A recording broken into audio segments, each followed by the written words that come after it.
मंच और मैं हूं विशाल वैभव। जिस तरह से नवादा में जो है महादलित परिवार को जो 80 घर को जो है जला दिया गया दबंगों के द्वारा, उसको लेकर नेता प्रतिपक्ष तेजस्वी यादव ने बिहार सरकार पर बड़ा हमला बोला है और उनसे बिहार सरकार से सवाल पूछा है कि जो है ये अब कौन सा राज कहलाएगा।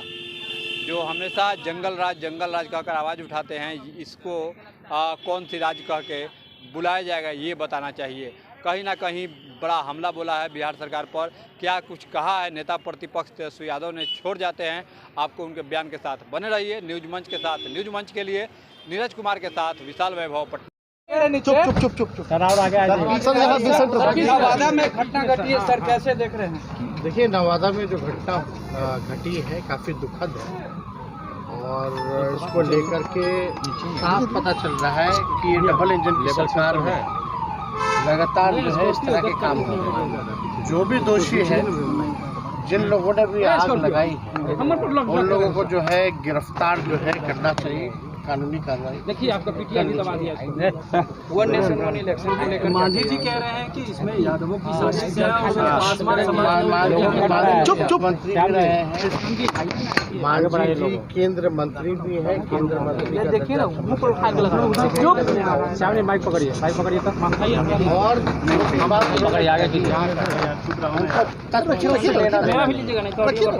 मांझी जी उनका बेटा आरएसएस स्कूल से पढ़ा लिखा लोगों आ रहा है। जो आरएसएस के लोगों ने थमा दिया, उसको केवल वही जो है नीचे दबल है पढ़े, तथ्य से सच से उनका कोई वास्ता नहीं है। और भाई केंद्र मंत्री है, जाए ना मुख्यमंत्री को मेमोरेंडम दिए हैं क्या, मिले हैं क्या? किनकी सरकार है? दिल्ली से लेकर के बिहार तक तो उन्हीं की सरकार है। जिन लोगों ने आग लगाई, जाओ पकड़ो, जेल में डालो, क्या दिक्कत है? लेकिन बिना तथ्यों के जानकारी के कुछ भी नहीं बोलना चाहिए।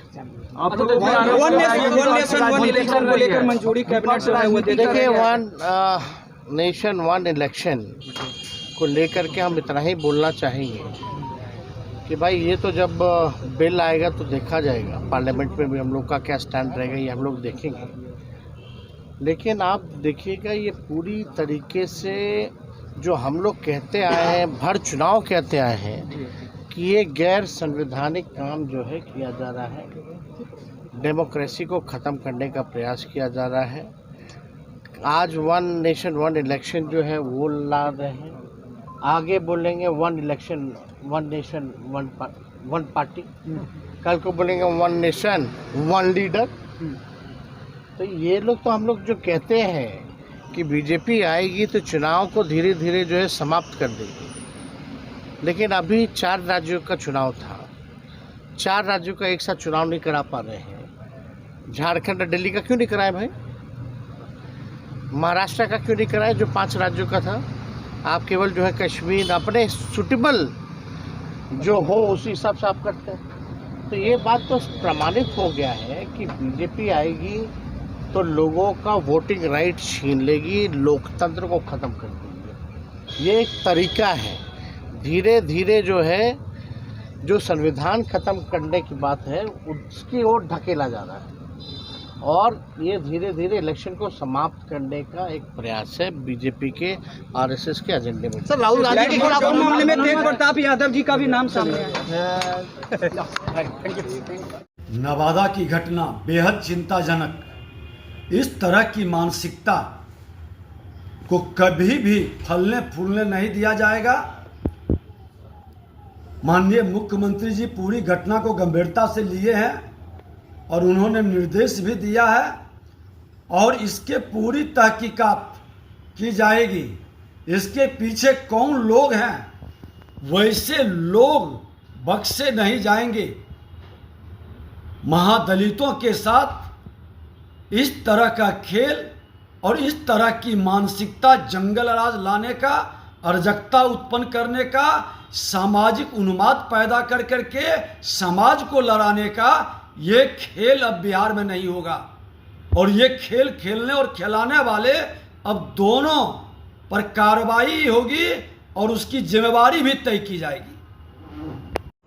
नवादा के कृष्णा नगर की जो दुखद घटना है। प्रथम दृष्टया में भू विवाद का मामला है। प्रशासन को ज्यों ही जानकारी मिली 20 मिनट के अंदर प्रशासन घटना स्थल पर पहुंच गया। अब तक जो प्राप्त जानकारी है उसके अनुसार कोई इंजरी की सूचना नहीं है। स्थानीय तौर पर मजिस्ट्रेट को तैनात किया गया, पुलिस बल की तैनाती है।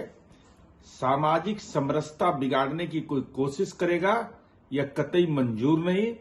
और 13 लोगों की अब तक गिरफ्तारी सुनिश्चित की गई है। प्रशासन मुकम्मल कार्रवाई के लिए मुस्तैद है।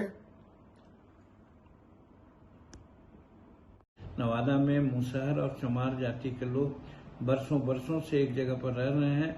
दुसाध जाति के भी लोग वहां पर रह रहे हैं, लेकिन यही विरोधी दल के लोग और खास करके जो यादव समाज के लोग हैं वे लोग जमीन के ये में एक आध दो दुसाध जाति के लोगों को अपना पक्ष में कर करके उनको आगे बढ़ा करके यहाँ घटना का अंजाम दिया है, जिसका प्रमाण यह है कि पुलिस जब पकड़ा धरी किया है तो 12 को ज्यादा भी लोग पकड़े गए हैं। तो इससे साबित यही हो रहा है कि समूचे बिहार में वो लोग अभियान चला रहे हैं कि शेड्यूल कास्ट जी जमीन पर रह रहा है तो न रह रहा है तो सब जमीन को अपना कब्जा में ले करके उसको अपना मकान बनाते हैं या बेचते हैं। इस पर सरकार को ध्यान देना चाहिए। सर, ये कहा जा रहा है कि अपोजिशन के लोग ये तोहमत लगा रहे हैं कि दलित नेता कुछ बोल नहीं रहे हैं। दलित नेता है कौन? दलित नेता जीतन मांझी क्या नहीं है? दलित तो शुरू से बोल रहा है। विधानसभा में जब विधानसभा के सदस्य थे उस समय भी हमने ये कहा था कि बिहार में 70% परमाना पर्चा का जमीन है, एक पार्टी विशेष के लोगों के कब्जे में है, कब्जा किया जा रहा है, उस पर सरकार ध्यान दे। तो जब बिहार विधानसभा में जीतन मांझी बोल सकता तो जीतन मांझी तो दलितों में भी सबसे दलित आदमी है जो उसने कहा है, तो इस बात का तो लोगों को समझदारी होनी चाहिए।